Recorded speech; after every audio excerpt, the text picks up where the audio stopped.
Митко Митков. Тук и неговото подаване, което е избито от Кристиян Томов. Сега Виктор Очи. Удар на Очи и вече топката е във вратата. Първи гол за септември в първенството. 39-та минута. Виктор Очи извежда своя тим напред с прекрасно попадение.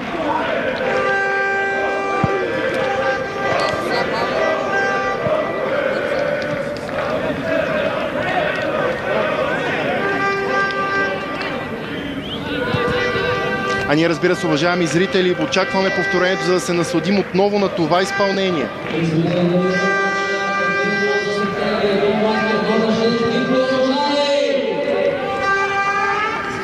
Ето атаката, центрирането на Митко Митков, което бе избито.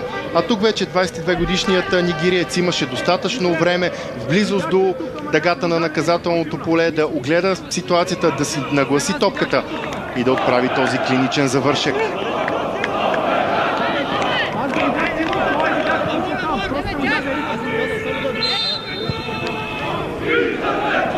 Прекрасен гол за Виктор Очи, който не